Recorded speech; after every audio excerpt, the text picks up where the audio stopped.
Aproxima-se a hora da volta do Senhor. O arrebatamento da igreja está prestes a acontecer. Há 3 linhas de pensamento com relação ao arrebatamento e, consequentemente, a vinda do Senhor. É o pré-tribulacionismo, o meso-tribulacionismo e o pós-tribulacionismo. Todas as 3 posições são defendidas por servos de Deus. Isto não afeta a salvação. Não vamos querer, quem defende uma posição, chamar a outra de falsa doutrina, falso ensino. Ninguém sabe ao certo. As três linhas têm argumentos. Mas qual a nossa posição? Por que nós achamos que a igreja estará aqui durante a grande tribulação? Nós seguimos uma linha de raciocínio calcada na tipologia bíblica, nas figuras do Velho Testamento. Nós vemos que a Páscoa, lá do Egito, é uma figura. O cordeiro era morto no 14º dia, Jesus morre no mês de Nissan, no 14º dia. Jesus ressuscita na festa das primícias, Jesus mandou o Espírito no Pentecostes. Então, há uma correlação entre os acontecimentos, as figuras, a tipologia no Velho Testamento e a figura da igreja. Lá no Velho Testamento, quando Israel está prestes a sair do Egito, que Deus manda as 10 pragas, Israel não precisou sair do Egito para ser guardado das 7 últimas pragas. As 3 primeiras pragas Israel pegou junto dos egípcios.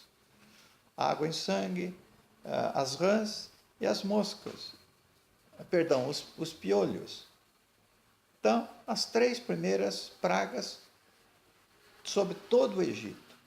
Da 4ª em diante, isto é, das moscas, da 4ª em diante, de 4 a 10 são 7. As 7 pragas, Israel, que estava no delta do Nilo, na terra de Gósen, Israel não pegou nenhuma. E não precisou sair do Egito para ser guardado pelo Senhor, guardado das pragas. Então a nossa linha de raciocínio é, sendo Israel uma figura da igreja, a igreja não necessariamente precisará sair da grande tribulação para ser guardada. Existe essa promessa para Filadélfia. Porque foste fiel na paciência, eu te guardarei da hora da aprovação que estou para enviar para experimentar os moradores da terra. Então existe uma promessa de que a igreja pode estar aqui, sim. Então, por que nós aceitamos que a igreja estará aqui? Porque nós vemos santos durante a grande tribulação. Os irmãos pré-tribulacionistas, eles acham que aquele que o detém, Tessalonicenses 2:6, a partir do 6, e vós bem sabeis o que o detém, porque quando sair do meio, aquele que o detém. Então esses irmãos acham que é o Espírito Santo que sai e leva a igreja para que não pegue nada da grande tribulação. Acontece que nós vemos santos na grande tribulação. Apocalipse capítulo 13, versículo 7, falando sobre o anticristo, né? Que ele perseguirá os santos e os vencerá. Então, alguma parte vai ser morta pelo anticristo. Agora, quem são esses santos da grande tribulação? Pode haver santos na igreja, na grande tribulação, sem que o Espírito Santo esteja na terra? Na quinta trombeta, nós vemos que aqueles que são marcados com o selo de Deus não são alcançados pelas pragas daquela trombeta.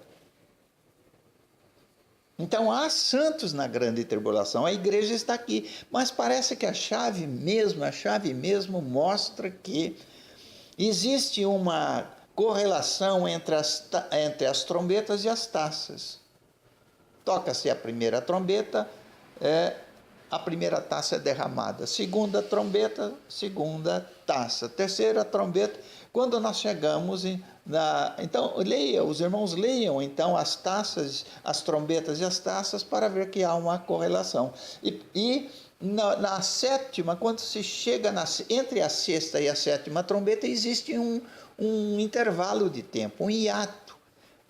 João ouve os 10 trovões e ele vai escrever. O Senhor diz para ele que não escrevesse. Então, entre a sexta e a sétima trombeta, nesse hiato, o Senhor vai falar para João, no capítulo 10, no versículo 7, que nós estamos entre a sexta e a sétima trombeta. No versículo 7 diz: mas nos dias da voz do sétimo anjo, quando ele estiver para tocar a trombeta, cumprir-se-á então o mistério de Deus, segundo ele anunciou aos seus servos, os profetas. Há um mistério que vai ser revelado na sétima trombeta. E se nós formos para Apocalipse 11, 18, quando a sétima trombeta é tocada, veja o que acontece.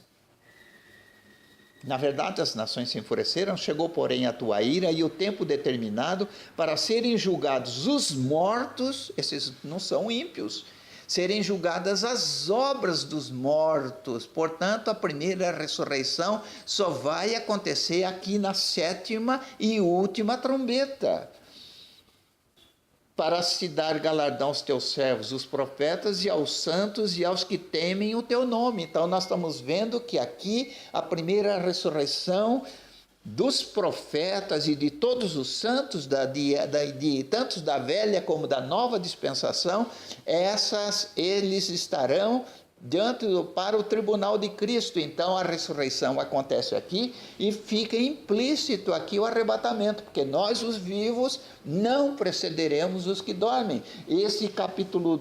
O capítulo 10, versículo 7, menciona que nos dias em que o sétimo anjo estiver para tocar a trombeta, vai ser revelado o mistério. E aqui no 18 está dizendo que o mistério é a ressurreição dos mortos, para se dar o galardão, serem julgados os mortos, para se dar galardão aos teus servos, os profetas, aos santos e aos que temem o teu nome. Mistério. Nós vamos ver então aqui em 1 Coríntios capítulo 15, a partir dos 50, diz: isto afirma, irmãos, que carne e sangue não podem herdar o reino de Deus, nem a corrupção herdar a incorrupção. Eis que vos digo um mistério.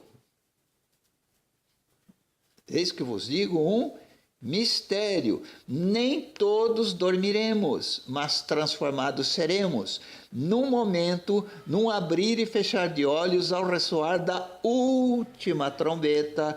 A trombeta soará, os mortos ressuscitarão e nós seremos transformados. Parece que está bastante claro que essa última trombeta, muitos dizem que essa última trombeta não tem nada a ver, que o apóstolo Paulo fala, com aquela de Apocalipse, pois nós estamos percebendo que há tudo a ver, porque lá no 11, 18, quando nós lemos no versículo 18, fala da ressurreição, serem julgados os mortos e para se dar galardão aos teus servos, os profetas. Veja, no 10:7, ele está dizendo que quando for tocada a sétima trombeta, o mistério revelado aos profetas, mas nos dias da voz do sétimo anjo, quando ele estiver para tocar a trombeta, cumprir-se-á então o mistério de Deus, segundo ele anunciou aos seus servos, os profetas. Nos 18 ele vai falar da ressurreição para o julgamento das obras desses servos, os profetas e os santos, de ambas as dispensações, da velha e da nova dispensação. Estamos na sétima trombeta. Essa sétima trombeta, quando ela for tocada, vai acontecer isso, e algum tempo depois será derramada a sétima taça. E a sétima taça, ou sétimo flagelo, já é o ajuntamento no Vale do Armagedon. E nós temos também, como nessa tipologia, quando Jesus está falando do contexto do arrebatamento ali em Mateus capítulo 24, ele está dizendo que a vinda do Filho do Homem será como nos dias de Noé, que os homens comiam, bebiam, casavam e davam-se em casamento até o dia em que Noé entrou na arca, e não perceberam senão quando veio o dilúvio e os levou a todos. O Senhor Jesus está nos remetendo para Gênesis capítulo 7. E se nós formos lá para o Gênesis capítulo 7, nós vamos ver que quando Noé entra na arca, os animais entram e Noé com a família entra, não aconteceu nada no primeiro dia, só no sétimo dia que veio o dilúvio.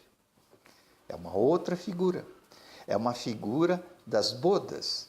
Nós falamos que Jesus morre numa Páscoa, ele ressuscita nas primícias em meio à semana dos pães ázimos, ele manda o Espírito 50 dias depois no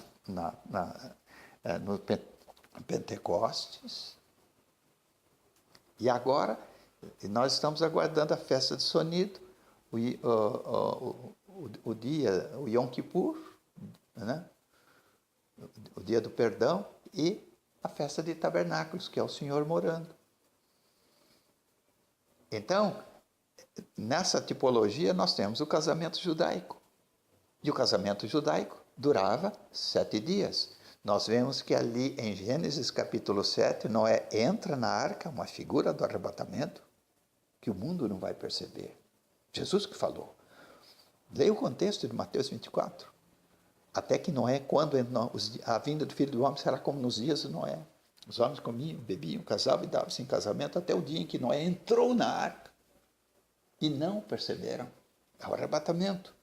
Senão, quando veio, 7 dias depois, veio o dilúvio e os levou a todos. Então, a igreja é arrebatada, segundo o nosso entendimento, a igreja é arrebatada, estará guardada aqui na grande tribulação. Alguns santos serão mortos, sim, mas o Espírito Santo está aqui, a igreja está aqui guardada.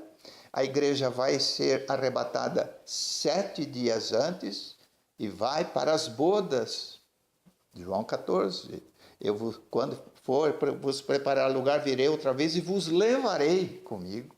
Então a igreja vai para as bodas, Apocalipse 19, e depois das bodas e para o tribunal de Cristo. Então a igreja entra no tribunal de Cristo, ganha os corpos celestiais, os tabernáculos não feitos por mãos humanas, as bodas do Cordeiro, a igreja se casa com o noivo celestial, e agora, então, no sétimo flagelo, na batalha do Armagedon, nós estaremos descendo com o Senhor, cumprindo o que o profeta Zacarias, no capítulo 3, no capítulo 14, versículo 6, ele fala da descida do Senhor com seus santos.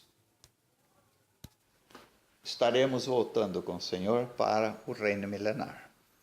Então vamos recapitular um pouquinho.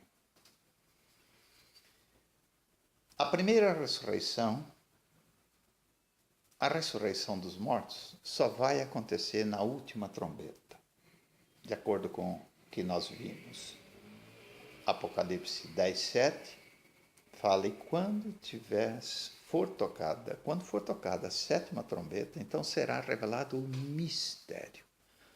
Quando é tocada a sétima trombeta, a última trombeta, que vai disparar o sétimo flagelo, que é a batalha do Armagedon. Então a igreja é arrebatada, os mortos ressuscitam, os vivos são transformados, acontecerá o tribunal de Cristo, nessa última trombeta. E isso coincide com o que o apóstolo Paulo fala. Ao soar da última trombeta, os mortos em Cristo ressuscitarão, então, e nós os vivos seremos arrebatados. Então, o que está dizendo isso? O que nós estamos vendo? Nós estamos vendo que a igreja, segundo essa interpretação, e se os irmãos pré-tribulacionistas estiverem corretos, que seja o Espírito Santo, então amém, aleluia, e nós vamos 7 anos antes, oh que glória, seria ótimo, ou 3 anos e meio antes. Mas se é essa interpretação, e parece que nós estamos na trilha certa, porque esse versículo de 11 e 18 de Apocalipse, quando é tocada a trombeta, é revelado esse mistério, e esse mistério é a ressurreição dos mortos em Cristo, o tribunal de Cristo, e embutido e subentendido, implícito, fica o arrebatamento da igreja. Assim a igreja vai para a casa do Pai, para as bodas, para descer com Cristo. E o Senhor nos abençoe. As 3 linhas pré-tribulacionista, mesotribulacionista e pós-tribulacionista, somos todos irmãos unidos em Cristo. Não há necessidade alguma de nós ficarmos nos mordendo, como diz o apóstolo Paulo, mas nos amando. Qualquer que seja o caminho, qualquer que seja a atitude do Senhor, no pré, no meso ou no pós, estaremos com o Senhor para sempre, desfrutando das benesses eternas. Que Deus nos abençoe.